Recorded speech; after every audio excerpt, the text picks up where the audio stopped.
Welcome of collecting films on obsolete formats. And our film for this episode is Looking for Mr. Goodbar from 1977. Actually, a film that debuted a mere few days before my 3-month birthday, I guess you could say. And we have it on CED Selectivision, getting it in the mother load of CEDs from Retrotique in Morgantown, West Virginia. I drove down and basically negotiated a deal. I had already negotiated a deal for their entire selection. I had already negotiated a deal for their entire selection of Selectivisions. And there were so many of them, and they were so heavy, the car rode funny on the way back. And they had both discs because. And we had previously bought disc one since one of the foibles of Selectivision is on multi-disc movies. There is frequently a little mark or maybe a dot on the spine to let you know that in fact you need another one of these.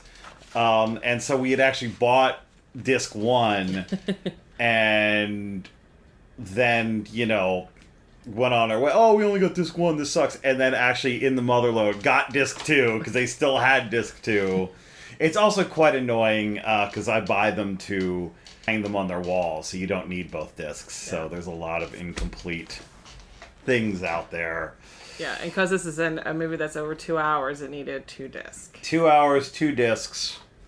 Yes, a 3-sided movie. I actually did put the 4th side in, and there was nothing. So, yeah, I just thought, check. You gotta flip over like a record. And in this case, like a 4-sided album or a 3-sided album, you got to also change the record too. Which actually, here's the thing, part of this movie and part of I think why we wanted to do this movie is it is also a film that's a rare bird. Yeah. That you can kind of only really catch it in an obsolete format. And so us having it, and that's why I think I wanted it in CED Selectivision to begin with, was, you could just watch it because it's not really available on streaming. It's not really available on streaming. It's not really available on DVD. I think I checked, Amazon has the Euro region Spanish dub DVD, which will not work in your DVD player at home if you buy it. And to VHS copies of this film for anywhere between $80 and $120. So you have to be into obsolete formats like us, whether it's CED or VHS, to actually watch this particular film. Yes. And part of it is because of licensing issues, right? Yes. So, and and it's something like it was a mistake somebody made, and you never see this in another film. But the title sequence has 7 different songs in it that were all big disc. There are many big disco hits. Yeah. There's an NBA soundtrack to an NBA game. Yeah. There's an NBA soundtrack to an NBA game. The Price is Right's in there. The Godfather. All of these things that have to be licensed. Yeah. And you have to get a mechanical copyright license, which is very expensive. Many times over to release this film. It is this lost film. Yeah. Which then, I guess we should explain the plot, since you're... I guess there's piracy, not that we endorse that sort of thing. Yeah. But it's very difficult for most people to see this film. It was also a profitable film. It made... Yeah. So it's interesting, though, that there obviously was an interest in it, so... It's weird that there wasn't necessarily a push for the licensing of it. I think it's just now, the thing that I had read about the film with the research I had done before was that it just, some of the songs are hit songs, a couple others, major artists, that it's a great disco soundtrack. Yeah. And just some of for a mechanical license, for licensing to sell it as a product, is just prohibitively expensive, or you would have to somehow overdub the film and replace songs and would have to somehow overdub the film and replace songs and thing. It is also Diane Keaton was nominated for Best Actress for this film. So it was something that was deemed important at its time. But yeah, like I said, if you get lucky at a yard sale, or you want to shell out $80 for a VHS tape, Yeah. or whatever else you might find out on the internet, I guess. So I guess we should explain the plot of this film or the premise for the folks who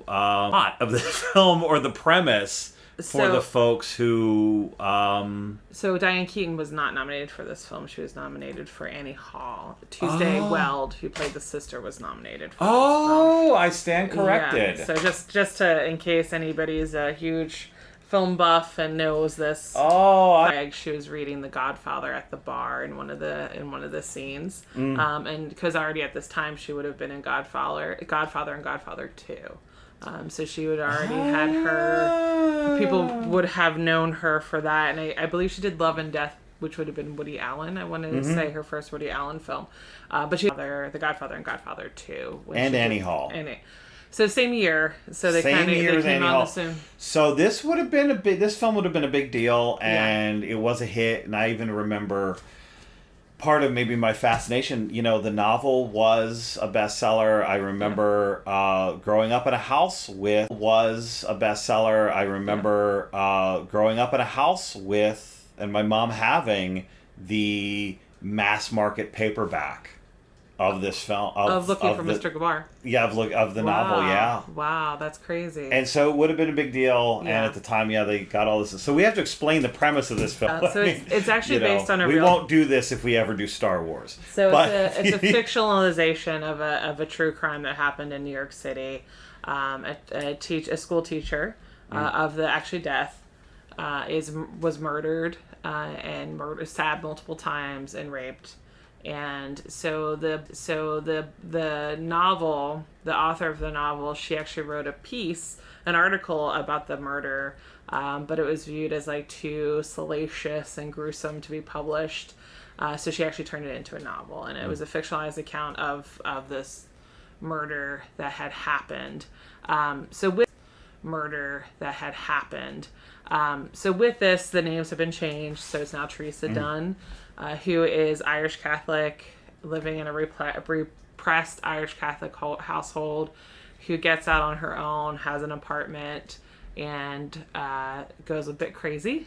Yeah, just gets to New York City. And so, which a mutual friend of ours once described as, 1975, Saigon fell, the disco ball dropped from the ceiling, and the gates of hell opened. And this was someone who was married to a person that we know who was married to someone who was a famous music producer at the time, and so was hanging out in Studio 54. Yeah. Referred to that era as the gates of hell opening up under the disco ball.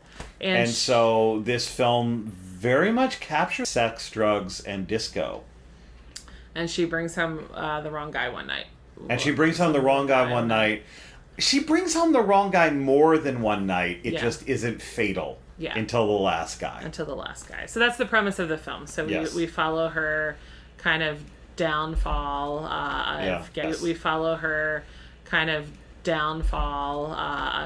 into drugs and alcohol and and sleeping around with different men. Yes. And so it is this. In some ways, it's almost like if you go back to the exploitation film, like the hygiene film. It's this cautionary moral exploitation film, like the hygiene film. It's this cautionary moral tale of what happens when this young woman, who's a nice, sweet Irish Catholic girl who wants to be a first grade teacher to deaf kids, who then suddenly, gets her own place, gets a little freedom, has a little bit of fun, and then has a little too much fun, and then pays the price. Like, it has that element to it. Yeah. We should also mention the other weird thing about this film. So, I'm sorry, there was an Oscar nominee for that particular role. Diane Keaton, a big deal. And then a bunch of people before you would recognize them, before they were famous, including LeVar Burton. LeVar Burton is in this film. However, he does play a caring older brother who's looking out for his little sister. Yes, he does. But also Richard Gere, Atherton, who people, that's like, oh, William Atherton, who is the guy who was always the dick in an 80s movie. He was the inspector from Con Ed in Ghostbusters who turned off the containment unit. That guy who always played that role. He was also the reporter from Die Hard. He was played that role. He was also the reporter from Die Hard. He was the reporter from Die Hard. He was the jerky professor in Real Genius. Like, yes, the redheaded guy. Yeah, the redheaded guy who was always a dick. Who maybe invented the type in... who maybe accidentally invented the type in... who maybe accidentally typecast himself in Looking for Mr. Goodbar. This is true. But yeah, I this was very, very young, young Tom Berenger, very young Richard Gere in this role. So there's also this other, like... In this role. There's also this other, like... Oh, God. And LeVar Burton is in this movie. Reading Rainbow. And so, yeah. So Capture the Excesses of the Time was, I think, a morality tale of the time. Yeah. And also had this tale of the time. Yeah. And also had this true crime angle. So there was a salaciousness to it. And there's a lot of T and a lot of A. Yeah. I mean, so there is, like a good hygiene film, it pushes the boundaries of maybe what you can see, and there's a weird prurient element. It's just the prurient element. The thing is to, like, track some of her bad decisions. So her first sexual relationship is with her married professor. Yes. And he's an asshole, and it ends badly. Yes. Which tends to be professors who cheat on their wives with grad students tend to be. And he's just insufferable. He's like, and he always has these, like, severe before he gets seduced, or like he's like mean to her and is like, okay, I love you, see you after the holiday or something, and then goes away. And then she hooks up with. They don't say it, but we're assuming Richard Gere's either a drug dealer or a gigolo, his character, and so she ends up meeting him at a bar. He's really good in bed, and they kind of have this... but also crazy. Also like this, like, weird, coked up Tigger. Yeah, so... you know what I mean? Like, he does in this, like, seedy 1970s New York. Seedy 1970s New York, and this, like, crappy, roach-infested apartment where Diane Keaton's character lives. What he does in that space is a lot like what Tigger does in Winnie the Pooh. Just kind of bounces in, just bounces off the walls, breaks stuff. Yeah. I mean, it is a horrible human being, and I guess there's this weird element of the film where as he's being strange and violent and insufferable, and all these men are... She, like, is laughing and having fun, and in 1 minute she's fighting him off, and another over his thigh, and it looks like they're either gonna, seduce each other or hit each other, or sometimes both, and it's kind of weird.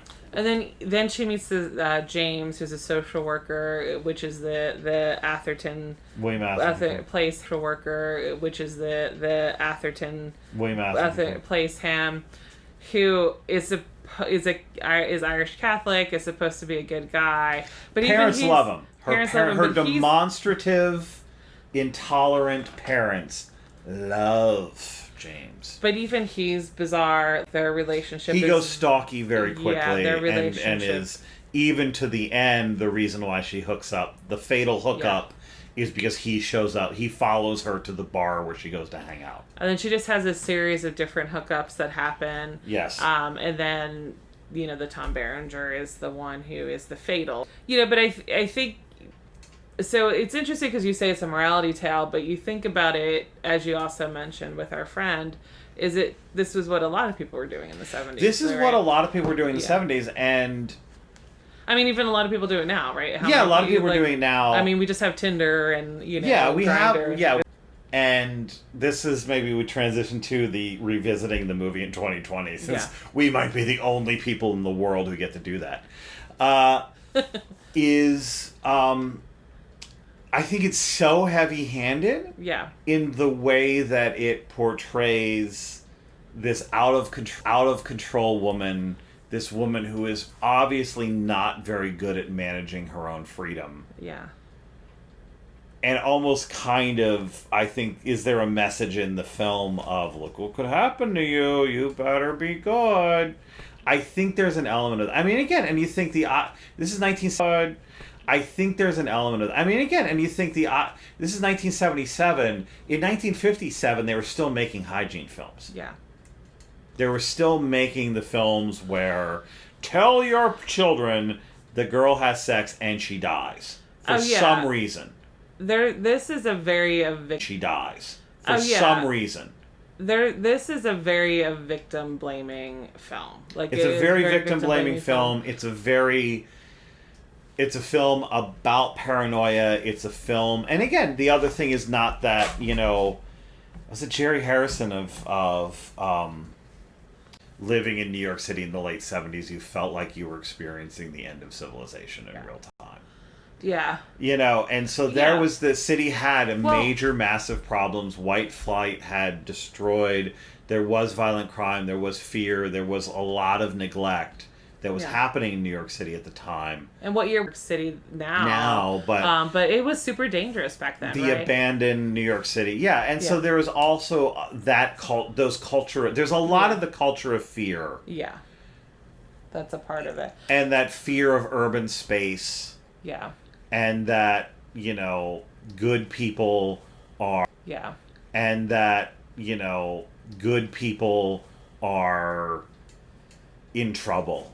Yeah. If you go into an urban space, which, people still believe, and certainly, WJAC, Johnstown, Pennsylvania Television, is a Sinclair station, and basically every television is a Sinclair station, and basically every murder that happens in Pittsburgh and Philadelphia is a story on WJAC. Yeah. It's just like, you're not even anywhere near Philadelphia. I can almost see Pittsburgh, but every terrible thing that happens in Philadelphia is headline news in Johnstown for some reason. Terrible thing that happens in Philadelphia is headline news in Johnstown for some reason. Well, I think, so this, so again, it's based on a murder, and it's also based on hearsay, right? So, they interviewed, neighbors and things like that. And so you can imagine there was probably, this old Italian American grandma who was like, I saw her with... That's also the other thing is, you actually don't have... I believe it was Rosemary was the name of the real woman.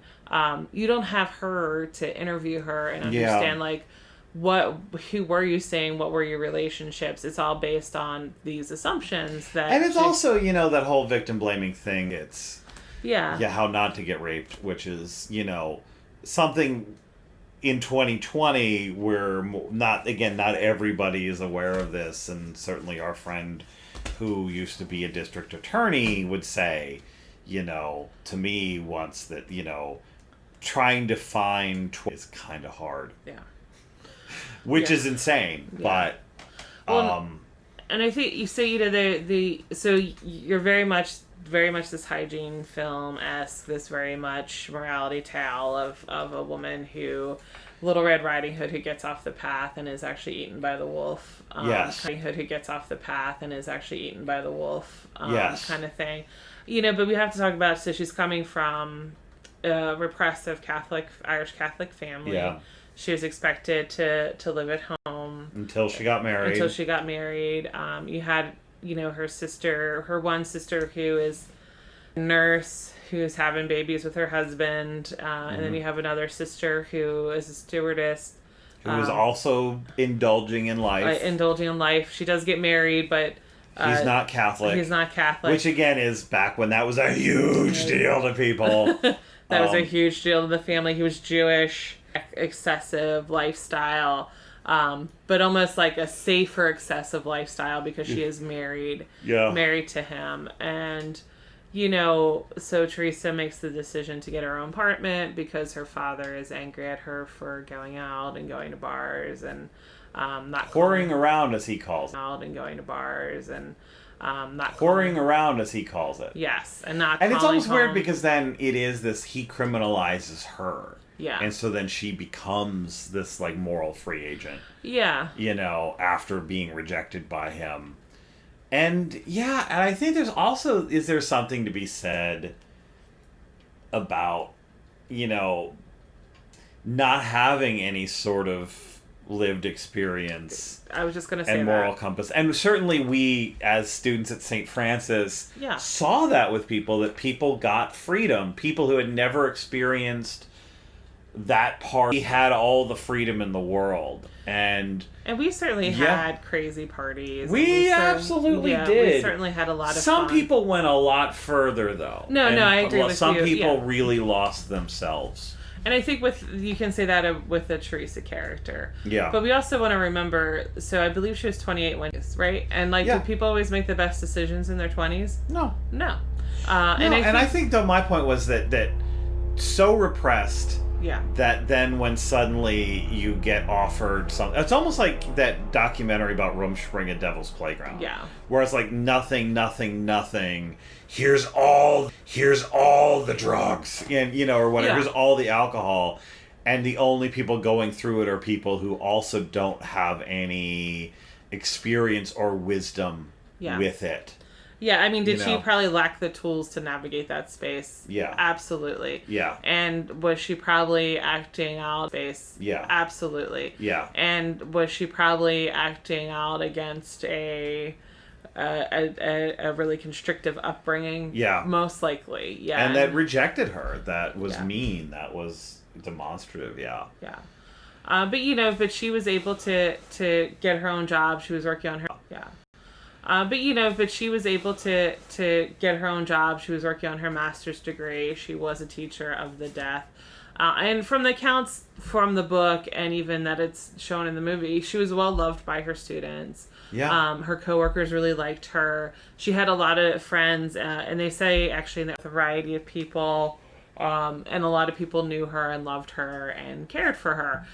So the thing they also try to play on this is that because she was a school teacher of the deaf, that she had this hidden dark side, and she had this dual personality, double life, and it was this like Dr. Jekyll, Mr. Hyde. She left that school building. She was crazy. She was doing all the drugs and sleeping with all the men and drinking all the alcohol and living this super, super dangerous life. Which I think also goes back to,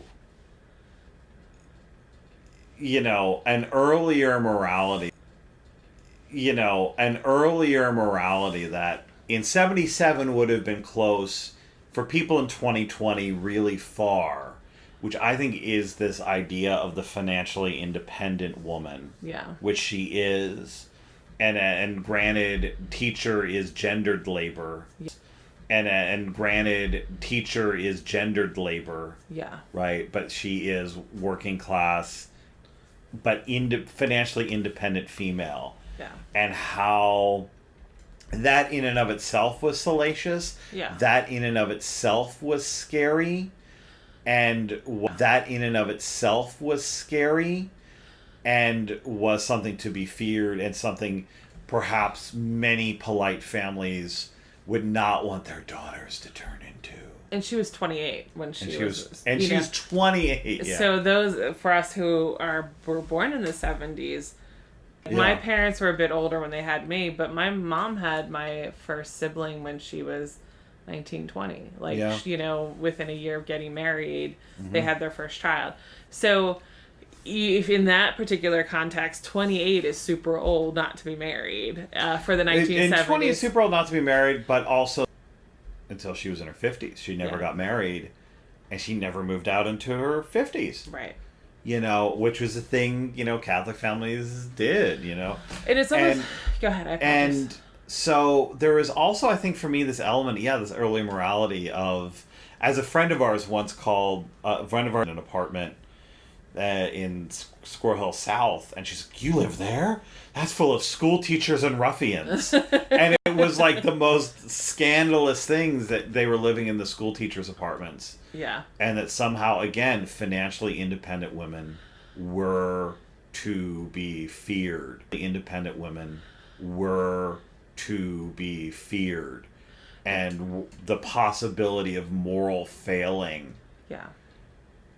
You know, is, again, that's a long thread that it doesn't make a lot of sense, I think, to young people now. I mean, it's something in a novel or something, or if I were to, for whatever reason, show my students this film, that would have to be explained. Mm-hmm. Because for them, no. I mean, again, even 50s, 60s, 70s, you know, Stephanie Kuntz describes it as, you know, progressive families would maybe let their daughters... Yeah. Like, if you had an apartment for a year, that was tolerant of their freedom. Well, you think, you know... But beyond that, something's wrong. Yeah, I mean, if you might need to be engaged to get that apartment. Well, if you go back to the fairy tale analogy, you know, the witch was usually the midwife. If you go back to the fairy tale analogy, you know, the witch was usually the midwife, or kind of like dispensed medicine, and the witch was always this figure that did not need a man, did not need children. Well, you know, there is that actually history of the Salem witch trials called The Devil in the Shape of a Woman that argues, actually history of the Salem witch trials called The Devil in the Shape of a Woman that argues that, with the notable exception of Giles Corey and one other person, all of the other people executed in the Salem witch trials were post-menopausal widows. Yeah.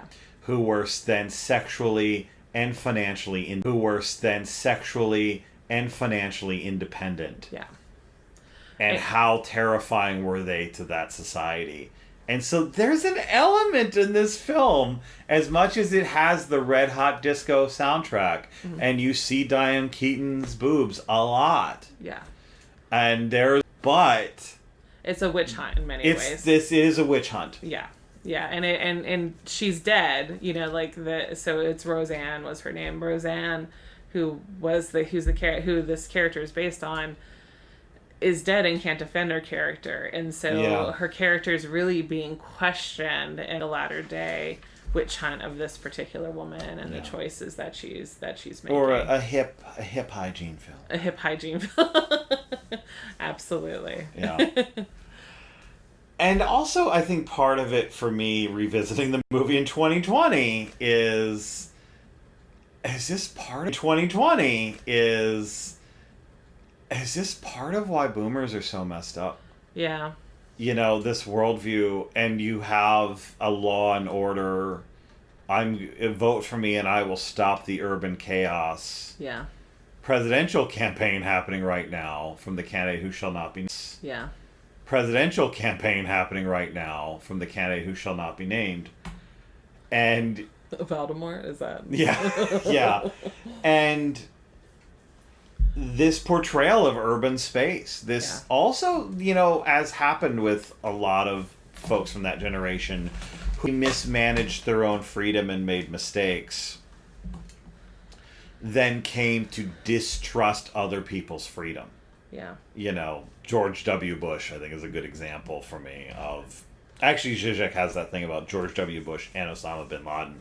Both children of these sordid, youthful experiences. Both found the answer to their own mismanagement of their own freedom in fundamentalist religions. Oh. And so, you know, that I think that's part of... But I think that's a piece of the puzzle. The mass market paperback of the novel. And I think I remember a heavily edited version of the film being on WPIX, which I can't imagine. Like, what would they would chop most of that movie. Yeah. On Channel 11 New York. Watching it several times, and now, like, my mom doesn't leave the house in her old age. Like, she literally does not. She lives in a gated community, and many, many days for many, many weeks does not leave her house or leave her block. Yeah. You know, and I think that's the part of the worldview of a generation that sees urban space much like it's still portrayed in this film. Yeah. Very much way, though, again, that was 40 some odd years ago, and if anything, urban spaces in this country have become the new Gilded Age or something. You know, the crime is white collar, not the crime that you're expecting. Yeah. Absolutely. Yeah. Absolutely. You know, which I think is another thing about revisiting this film. I also think, it's interesting to think about Annie Hall versus yes, Dunn. I think the other free-spirited, indulgent female character that Diane Keaton played in this era. Yeah, and I'm actually not a fan of the Annie Hall movie. I hate Annie Hall. I hate that movie. I hate the character because she is so flighty and all over the place. And granted, it's like we view this character. He's reflecting on his relationship with her, and she comes off horribly, right? She's kind of like a horrible person in this, and then she's. But Annie Hall is upper middle class, and she's going through these different relationships, going from relationship to relationship. She's drinking and doing drugs and enjoying life, but it's sophisticated, right? It's viewed as sophisticated and viewed as the person that women should want to be. And then you have Teresa Dunn, who is doing the same thing. She's enjoying life and drinking and doing drugs and going from relationship to relationship. But she's working class. She comes from working class family. She is a worker. And she's very vilified, right? And she's vilified, which is fascinating. Yeah. The way that fun is portrayed in depending on your class. Yeah. Do you have anything else, or should we move on to the big five questions? Yeah, let's go to the questions. All right, big five questions.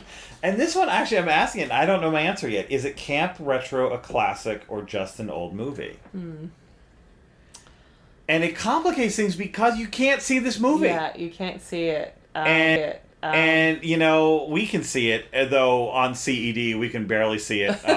If you follow us on Instagram, Nell and Matt's Movies, at Nell and Matt's Movies on Instagram, I actually there is a 13-second clip when I say that CED sometimes skips like a record. If you say that CED sometimes skips like a record, if you find our Instagram, you can see a 13-second clip from this film that is skipping like a record and is actually skipping between two different scenes and a crossfade cut that, Oh, absolutely. It skips. Part of me thinks, though, people should see it. I think it's an important film for maybe understanding an era. Yeah. Certainly understanding a zeitgeist. I don't know if that means it's a good film or not. Teaching literature to anybody, and is that there are important things and there are good things, and that Venn diagram is not a perfect circle. If you've ever had to read The Scarlet Letter, you know what I'm talking about. Super important novel. Not a good novel. A good novel. But it's also men who wrote both of those, right? So, Scarlet Letter is written by men. The book is written by this movie. That thematic link was just an accident. Yeah, but it's true, that right? really works. They're both written by men, and so these women and their supposed crimes are through the male gaze, and the perception of men of these are failed women who flawed women who are on the devil's path, right? That kind of thing. And so the other thing is that, I do, right? That kind of thing. And so the other thing is that, I do think it's an important film. I definitely think it's an important film, but we also have to take into account it's through the male gaze of how she's being portrayed. So the novel is written by a woman, and so I'm actually curious to read the novel. Like, I wonder if there's actually more. Like, does the Roger Ebert review? Yeah. Does mention the difference, and what he says is that the novel has this feeling like that you have this fatalism in the character he actually faults the film for taking that out. Well, you know, she does have severe scoliosis, as it's mentioned, and that she's had operations as a child. So you actually have to think she probably wasn't in pain a lot. So if she had degenerative scoliosis, she might have been self-medicating, right? Like she might have been doing and in the movie they say she has an aunt who killed herself who was suffering from the same degenerative scoliosis. Yes. So I guess, but in the novel it's really thematically important. Yeah. So I wonder with the novel, the betrayal, how different how different is the betrayal versus how the betrayal's in the particular film. Still doesn't answer this question. Camp, retro, classic, or just an old movie? And I'm still struggling with that question. I mean, I wish, and that's the thing, if it was just everywhere, if it was just DVDs were just in the dollar, if it was just everywhere, if it was just DVDs were just in the dollar bin at the exchange, you know, I would just be like, it's just an old movie. But I think it is a film that deserves to be seen. Yeah. And understood as like, this was important to people once, and this is maybe why if you're Gen X, is like, this was important to people once, and this is maybe why if you're Gen X, why your parents are so screwed up, or you're millennials or Gen Y, this is what's wrong with your grandparents. You know, an element of this is how those people see the world. So I think the writer and director did Blackboard Jungle, and so Blackboard Jungle. So he had done other exploitative urban. So if you think scary, of Blackboard Jungle, did become almost a blueprint of how urban classrooms are portrayed. Correct? Right, and so it became that they must be dangerous, they must be out of control. It's a classic in the sense of that it does set up this blueprint. So I think it is an important film to look at, because in some ways you can trace that line of how these, like, a wild woman is portrayed and that downfall is portrayed. And because that's still a theme. Like, you still have how many women try to get the nation by portraying like a drug addict who's falling apart, who tries to, like, clean up their act. That's still kind of is very much in our like culture, that view of the fallen woman. The modern fallen woman, I guess you could say. The modern fallen woman, I guess you could say, because she is very much about doing drugs and alcohol and going to discos and partying and things like that. So I'll say this. So I think I'm not going to answer the question. It's canonical. It should be canonical. That's not an option. I'm making an option for this. I'm just adding another character for this film because, again, I don't know what to do with it. And I think I would probably say it's just an old movie. Again, if dollar DVDs of this were everywhere, it would just be an old movie. I will say, Diane Keaton does a really great job in this film. The acting. I mean, there are things about the film that are really good. Her acting that are really good. Her acting is incredible. I think the cinematography is really interesting. Her death is amazing, though somewhat contrived. But it is a cool effect when she dies.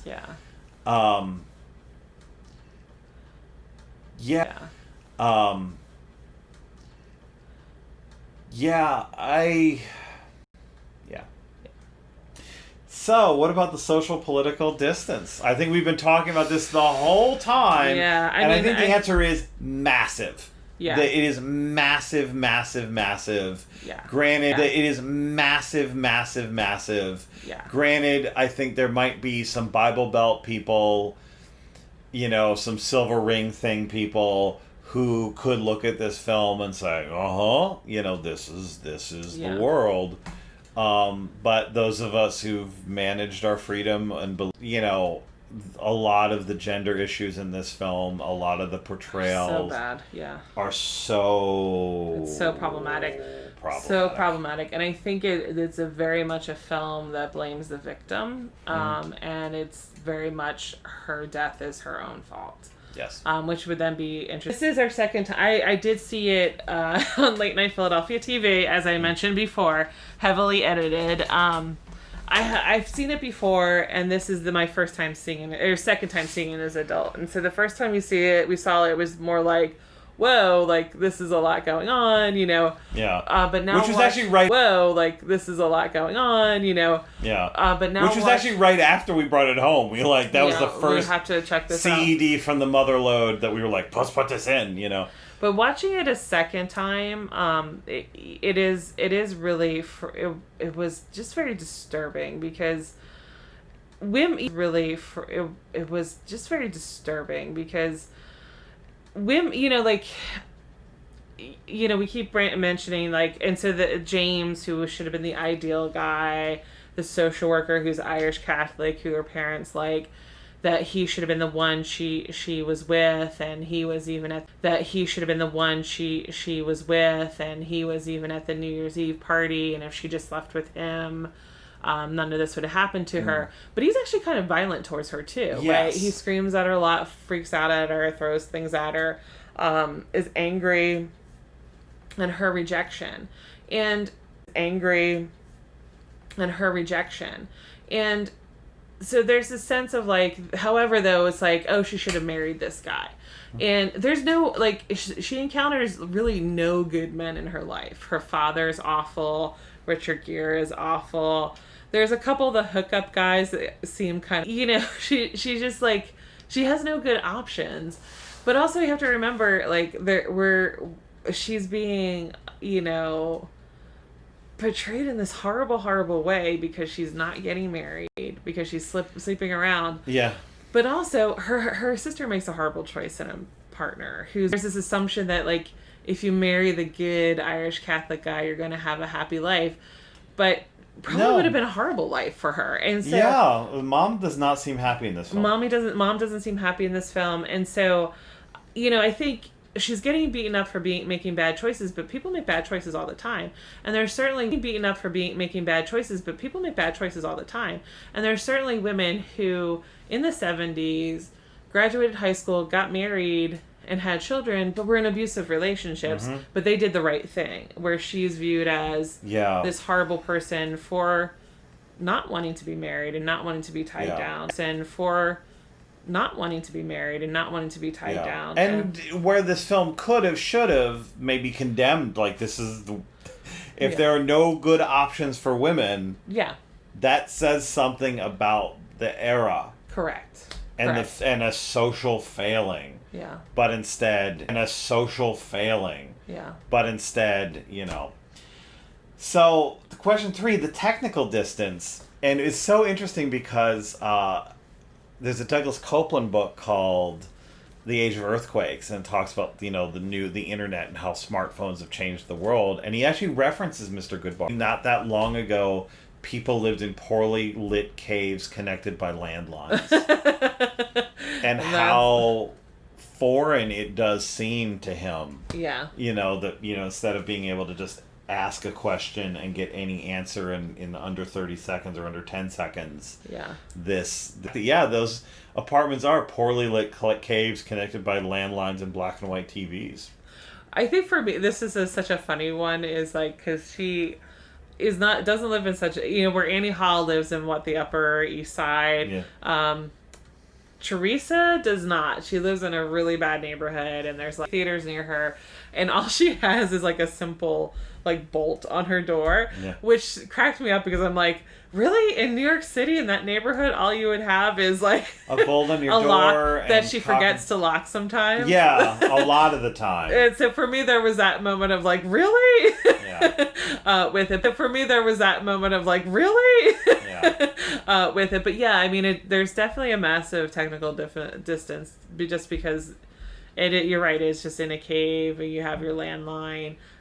You have to call around. You know, there's a scene where her dad doesn't know where she is, so he calls the hospital, police station. He calls, you know, everybody trying to look for her. And where in this day and age it would be a text, "Where are you?" Yeah. And so the next is the room test, if there are any props that took us out of the film. And the weird thing for me, so there is, I will say, when she gets murdered, she has a strobe light suddenly appears in her apartment. It's given to her as a gift by James. Yeah. And then somehow as she's struggling at the end, the strobe light gets turned on. Yeah. Which is so contrived, but looks so cool. Yeah. But for me, it's like, oh, yeah, oh, you put it there, you know. It's not even Chekhov where it's like, oh, you put it there, you know. It's not even Chekhov where it's like first act, the gun is mounted over the mantle. Yeah. In the fourth act, that gun has to be fired. No, It shows up 10 minutes before she gets murdered while it's on, and they just happen to bump it and it gets turned on as she's getting killed. Yeah. Which, for me, was something that was so... Yeah. Ugh. I mean, I know they did it because it, like, you know... It looked cool. In the real It looks really cool. In the real crime, she is brutally raped and stabbed multiple times. So I think there was, like, what can we get away with showing? Was kind of lame with it. The other thing I will say, and this might go to a couple of the questions, is that it is New York City, or it's supposed to be New York City, but I think it was filmed in Chicago, but they said it was set in San Francisco. But you briefly get... I'm sorry, maybe it wasn't a gay pride parade, but at least a gay parade that's happening. But like if she was New York City in the 70s, you think she'd actually have more interaction. And so that was also like 10 minutes before the end because it was this convenient plot device that Tom Berenger's character was in a gay relationship and he doesn't know if he wants to be in it anymore, and they meet up. So there's a couple things where it's like you kind of like they go deep into certain things, and then it's just like, and by the way, there was this like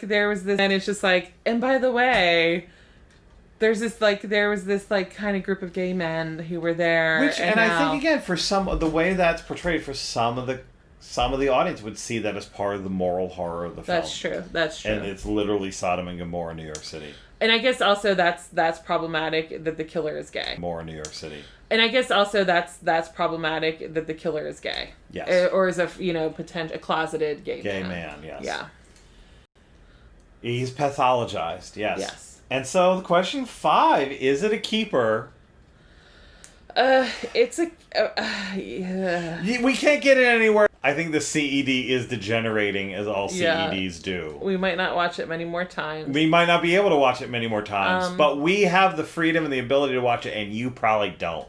So we're keeping it, and we're not going to let you have it, and you don't even have a working CED player anyway. So we're keeping it no matter. Now thinking about this, and we have talked about this not great film for 48 minutes now.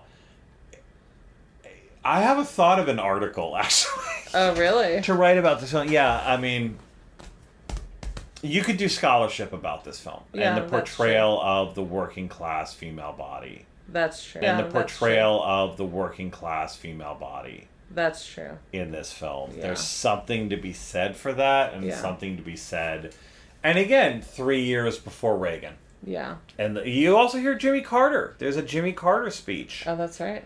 In the film, where you hear him talking, and in the film, where you hear him talking, and that moral backlash comes only a little bit later, and all those Reagan Democrats who were hippies who turned into, sellouts. This film is important understanding. Important understanding that, and so. In that way, I might have to try to watch this again at some point.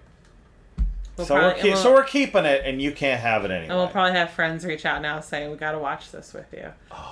Please don't. I mean, we can't. I'll just... got to watch this with you. Please don't. I mean, we can't. I'll just check my email and scroll through Facebook while you do. You can come over and watch this movie if you want with us. All right. I think that's a wrap. That is it. Bye.